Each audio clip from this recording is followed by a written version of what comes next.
It was a warm Saturday morning when the shrill voice of Madeline Grant, our neighborhood's new HOA president, sliced through the air like broken glass. "Get that wheelchair off the community walkway," she shrieked, pointing at my daughter's chair like it was some kind of trash. I looked up from where I'd been kneeling next to Lily, my 13-year-old, helping her pick wildflowers along the trail.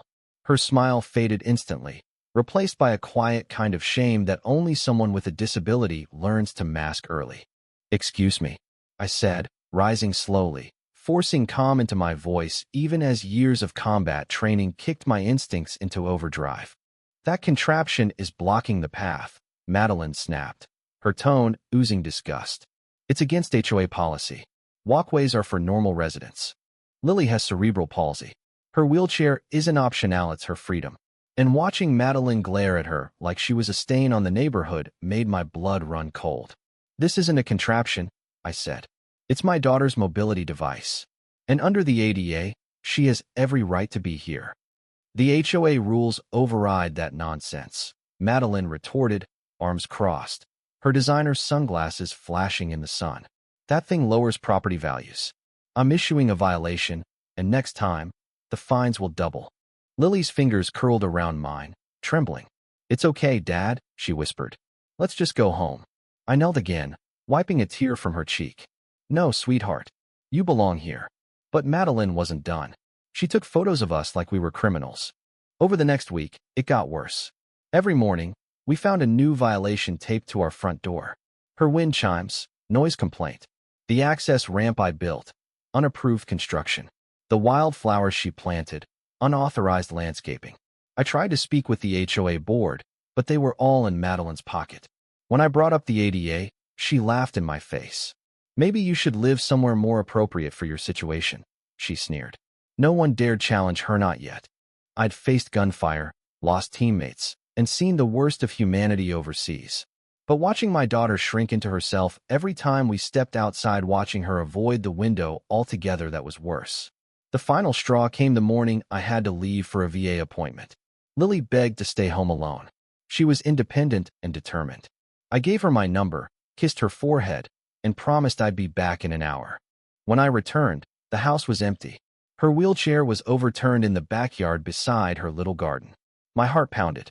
Then my phone rang. Daddy, Lily's voice was shaking. "Help me," she pushed me in the storm drain at the end of the street. She said I was trespassing. "What?" She pushed my wheelchair. I fell out, then she locked the grate. I bolted. The storm drain was big, part of an old runoff system. When I reached it, I saw her huddled on a narrow ledge inches from the cold, rushing water, her clothes soaked. "Lily," I dropped to my knees. "I'm here, baby." The grate was chained shut. I ran back to the garage, grabbed bolt cutters, and snapped the lock like twine. I climbed down and lifted her into my arms.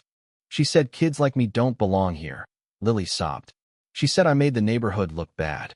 A stranger had let Lily borrow a phone after hearing her cries. Madeline had taken hers. As I carried her back, neighbors stepped out, eyes wide. Lily's arms were scraped. Her lips were blue. "What happened?" Our elderly neighbor, Mrs. Hahn, asked, horrified. "Madeline Grant threw my daughter into a storm drain and locked her inside," I said, my voice cold and steady. The gasps were real this time. Mrs. Hahn rushed us into her home.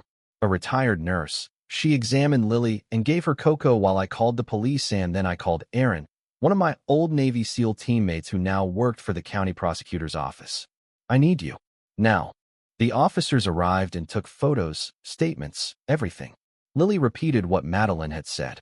One officer, visibly shaken, knelt and told her, "You're the bravest person I've met this year." Madeline was arrested that evening. Charges: assault, false imprisonment, and child endangerment. But I knew better than to rely on the system alone. The next morning, while Madeline sat behind bars, I started knocking on doors. I told every neighbor what had happened. Many had their own horror stories: fines for cultural decorations, citations for kids' toys, complaints about the smell of cooking. No one had dared speak up. Until now. With Aaron's help, I pulled Madeline's home permits.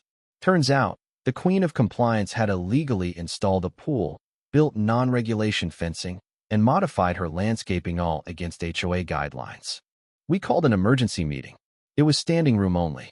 I took the floor and held up the chain from the storm drain.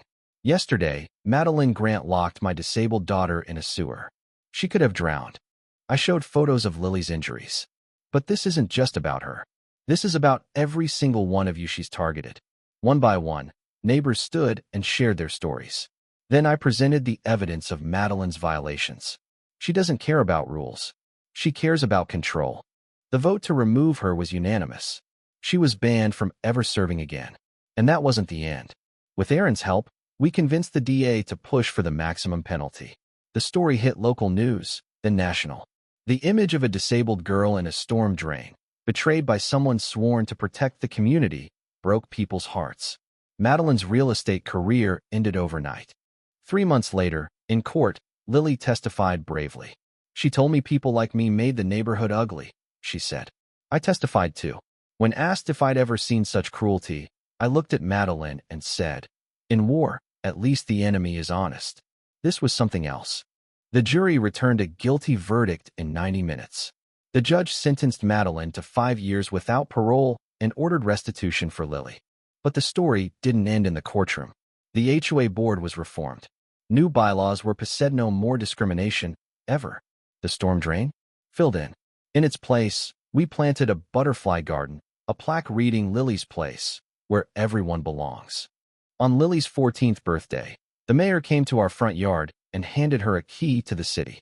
Her courage is changing HOA laws across the state, he said. And it was true. Sometimes at night, Lily still wakes up from dreams of darkness and rushing water. I sit with her until she falls back asleep. And I remind her of the garden that bloomed in that Placia place where cruelty once reigned, now turned into hope. Madeline Grant thought she could erase my daughter. What she did instead was help her blossom into a leader. And as I watched Lily teaching other children in that garden, kids just like her, I realized she didn't just survive. She transformed us all.